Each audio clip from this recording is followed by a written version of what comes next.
السلام علیکم ورحمۃ اللہ، بسم اللہ الرحمن الرحیم۔ یعنی آئی ایم ایف کا جو وفد ہے ان کو عدالتوں کے بہت سارے معاملات پہ تحفظات ہیں۔ یعنی انہوں نے پوچھا کہ آپ ججوں کی بھرتی کیسے کرتے ہیں اور کس طرح سے احتساب کرتے ہیں اور کس طرح سے ان کو نکالتے ہیں۔ تو ساتھ ہی انہوں نے یہ ان سے پوچھا کہ کیا آپ کا سینٹٹی آف کانٹریکٹ جو ہے وہ برقرار ہے، یعنی آپ نے جو حلف اٹھایا تھا اپنے عدلیہ کا کہ آئی ایم ایف کے وفد نے پوچھا چیف جسٹس سے کہ کیا آپ کا معاہدہ محفوظ ہے، اور پھر یہ ہے کہ کیا لا اینڈ آرڈر کی جو سچویشن ہے ملک میں اس سے آپ مطمئن ہیں، اور کیا اس طرح کی جو لا اینڈ آرڈر کی سچویشن ہوگی اس میں کوئی بیرونی سرمایہ کاری آپ کے ہاں ہو سکتی ہے۔ پھر انہوں نے کہا کہ آپ جو ہیں یہ جو سرکاری افسران ہیں، تمام سرکاری افسران ان کے اثاثے اور ان کی بیگمات کے اثاثے بھی یہاں لے کر آئیں، ان کے ریکارڈ شو کرائیں۔ اور پھر انہوں نے کہا کہ اپوزیشن اور وزیر اعظم کو بلایا جائے گا اور ان سے بھی ان سوالات کے یہ جوابات لیے جائیں گے۔ تو ان کے جواب میں جو ہے، یعنی یہ جو کام ہے اس حوالے سے تو پیغام پہنچ بھی گیا حکومت کو، اور حکومت بڑی اس بات پہ جو ہے ریلیکٹنٹ ہے، اور وہ کہہ رہی ہے کہ یہ کام نہ کریں، کیونکہ سب جانتے ہیں جو حکومت اور ان معاملات سے واقف ہیں کہ 80% سے زیادہ جو ہمارے سرکاری افسران ہیں ان کے بیرون ملک اثاثے ہیں، پراپرٹیز ہیں، جائیدادیں ہیں، گھر ہیں۔ تو یہ ریکارڈ اگر مانگا گیا تو اس میں تو سارے کے سارے جو ہے نا دودھ کے دھلے جو ہیں وہ بے نقاب ہو جائیں گے۔ تو اس وجہ سے اس بات کے بارے میں بہت پریشان عمران خان نے بھی تو شاہانہ کا ذکر کرتے ہوئے اپنے لیٹر میں بڑی تفصیل سے بتایا ہے کہ کس طرح سے، یعنی ان پہ تو ایک گھڑی کو سستی یا مہنگی بیچنے کا چارج لگا، لیکن کس طرح لوگوں نے بی ایم ڈبلیو نکلوائی جو کہ سرے سے اجازت ہی نہیں تھی، اور پھر اپنے نہ صرف خود پبلک آفس ہولڈر لوگوں نے نکلوائی بلکہ اپنے عزیزوں کو بھی نکال کے دیں۔ تو یہ سارا ریکارڈ انہوں نے اپنے یو ایس بی میں شہادتوں کے ساتھ دیا، آڈیو ویڈیو چیزیں دیں، تصاویر دیں اور شہادتیں دیں۔ تو یہ ہے کہ اس کے جواب جب مانگا گیا تو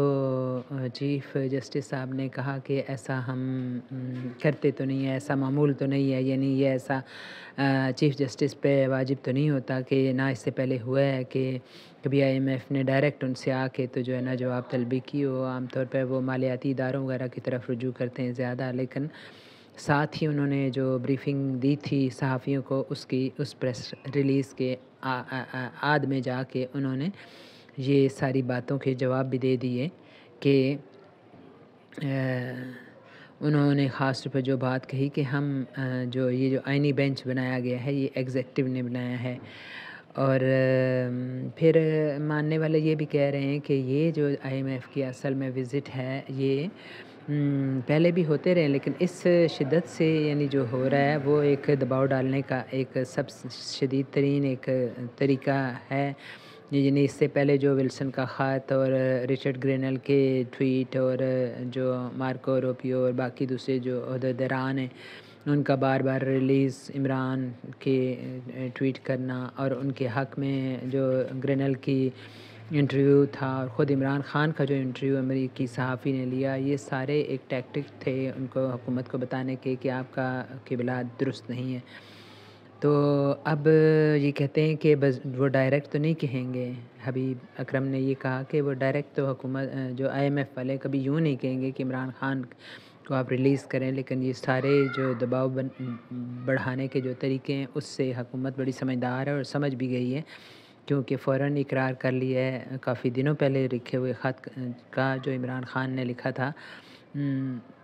سپریم کورٹ کی چیف جسٹس کو، اس کو ذکر ہی نہیں کیا گیا تھا، اور پھر اچانک سے شہباز شریف کا بھی خط انہیں یاد آ گیا جو اللہ جانے کب لکھا گیا تھا، جس کا کوئی اتا پتہ نہیں سنا گیا تھا. حالانکہ اس طرح کے جو کھلے خطوط ہوتے ہیں اس کو میڈیا پہ جاری کرنے کا ایک کلچر ہے، ایک روایت رہی ہے. تو ایسا انہوں نے کچھ نہیں کیا تھا، لیکن جو ہی IMF کا وفد ان کے پاس سے اٹھ کے گیا تو انہوں نے اس خط کا نہ صرف اقرار کیا بلکہ اس کے اوپر ایک پروسیس بھی فوراً شروع ہو گیا، اور انہوں نے یہ کہتے ہیں کہ اٹارنی شہباز شریف کے جو خط تھا اس کے حوالے سے اٹارنی جنرل کو سلام بھیجا، اور انہوں نے کہا کہ وہ بلائیں گے اپنے اپوزیشن اور وزیر اعظم کو، اور اس پہ خط پہ ڈسکس کیا جائے گا، اور جو کچھ اس کے بارے میں کچھ ایکشن لینا ہے وہ لیا جائے گا. عمران خان کے حوالے سے بھی انہوں نے بڑی تعریف کر دی، حالانکہ کہتے ہیں کہ بڑی اس میں حکومت کے خلاف ایک طرح کی شہادتیں ہیں، لیکن انہوں نے اس کو پریز کیا، اور انہوں نے کہا بڑے سیریس نوعیت کا خط ہے اور اس میں بڑے شواہد ہیں، بڑے ٹھوس قسم کے، بڑے کلیئر قسم کے، اور انہوں نے اپنے اس کے ساتھ آڈیو ویڈیو جو دی ہیں یہ بڑی اعلیٰ قسم کی شہادتیں ہیں. تو یعنی یوں سمجھیں کہ ایک اور ابھی خبریں میں سن رہی تھی کہ کور کمانڈر ہاؤس میں بھی اس خط کا ذکر سننے میں آیا ہے. تو یعنی سب کو ہی اب پتہ چل گیا ہے. دیکھیں آپ کچھ اس سے کچھ بہتر نتائج نکلیں تو تب کی بات ہے. ویسے یہ کوئی فخر کی بات نہیں ہے ہمارے لیے کہ ایک بیرونی طاقتیں آ کے ہمارے بارے میں فیصلہ کرنے کی جرات کر رہی ہیں. تو یہ ہے کہ کہتے ہیں کہ یہ سب کچھ ہوا کیوں ہے، کہ کیوں اتنی جلدی انہیں سپریم کورٹ کے وہ جو ہے بار بار اتنا احتجاج ہو رہا تھا، سڑکیں بھری ہوئی تھیں وکلاء سے، اور کہا جا رہا تھا کہ آپ اس اجلاس کو مؤخر کر دیں جو کہ نئے ججز کے اپائنٹمنٹ کے سلسلے میں ہے، کہ یعنی اس پہ بحث ہو جائے، کچھ بہتر ججز جو ہیں ان کا انتخاب ہو جائے. لیکن حکومت نے بالکل آؤ دیکھا نہ تھا اور ان کی کوئی بات مانے بغیر اجلاس بلا لیا. وہ کہتے ہیں کہ کیا ہے وجہ، کیا ہے کہ حکومت کو کیوں اتنی جلدی ہے. تو کہتے ہیں کہ وجہ یہ ہے کہ وہ یعنی تقریباً 24 ججز بن جاتے ہیں جو مختلف صوبوں سے انہوں نے بلائے ہیں. چیف جسٹسز کو بھی ایک دم سے ادھر سپریم کورٹ کو فوراً لے آئے ہیں، لاہور ہائی کورٹ سے اور بلوچستان ہائی کورٹ سے اور اسلام آباد ہائی کورٹ سے اور شاید پشاور سے بھی. تو وہ یعنی یہ جو ججز انہوں نے لائے اس کا مقصد یہ ہے کہ وہ اپنے پسندیدہ ججز اتنے اکٹھے کرنا چاہتی ہے کوئی بھی فیصلہ حکومت کو کرنے میں آسانی ہو. دوسرا یہ ہے کہ وہ چاہتے ہیں کہ اب یہ ججز ان کے پاس آ گئے ہیں تو وہ آسانی ہو جائے گی انہیں کہ تھوڑا عرصہ بعد جب چیف جسٹس مقرر کرنا ہوگا تو وہ انہیں اپنے پسندیدہ ججز میں سے کر سکیں گے اور اس طرح سے انہیں کوئی پریشانی نہیں ہوگی. پھر ایک اور بھی ہے کہ انہوں نے کہا ہے کہ فل کورٹ بنانے میں بھی انہیں آسانی ہوگی اس طرح، کیونکہ سارے ہی ان کے ججز جو ہیں وہ پسندیدہ ہو گئے ہیں. اور یہ جو غور کرنے والے اور نظر رکھنے والے بندے ہیں وہ یہ بھی کہہ رہے ہیں کہ یہ جو منصور علی شاہ ہیں اور ان کی جگہ یہ سینئر موسٹ تھے، ان کی جگہ یحییٰ آفریدی کو لگا دیا گیا. لیکن ایسے کلچر تو ہمیشہ یہ رہا ہے، روایت تو یہ رہی ہے کہ جو اگر ایسے کسی ایک سینئر کو کراس کر دیا جائے کر کے تو اگلے کو بنا دیا جائے چیف جسٹس تو وہ جو ہیں وہ استعفیٰ دے دیتے ہیں. لیکن منصور علی شاہ نے ایسا نہیں کیا اور اس کی وجہ بتائی جاتی ہے کہ ان تینوں کی بڑی لمبی رفاقت ہے. جو منصور علی شاہ، یحییٰ آفریدی اور امین الدین، تو اس وجہ سے وہ جاننے والے بتاتے ہیں کہ ان کی بڑی رفاقت کی وجہ سے کچھ بہتر اقدامات کی امید ہو چلی تھی، جس کی وجہ سے حکومت کو یہ جو ہے اقدام تیز کر کے اٹھانے پڑے کہ یہ نہ ہو کہ وہ ہمارے کیے کرائے پہ ہاتھ پانی پھیر دیں. اور یہ بھی سمجھ لینا چاہیے کہ یعنی ہوتا وہی ہے جو منظور خدا ہوتا ہے. یحییٰ آفریدی نے IMF وفد سے یہ کہا کہ ہمیں AI کی مدد دے دیں تاکہ ہم بہتر فیصلہ کر سکیں. تو ایک ان سے اتنی عرض کرنی ہے کہ ان سے مانگنے کی بجائے اگر ہم اپنے اندر سے ایک آنیسٹی پیدا کر لیں تو کچھ ہمارے ملک کا بھلا بہت زیادہ ہو سکتا ہے، اور اصل بھلا وہی ہوگا کہ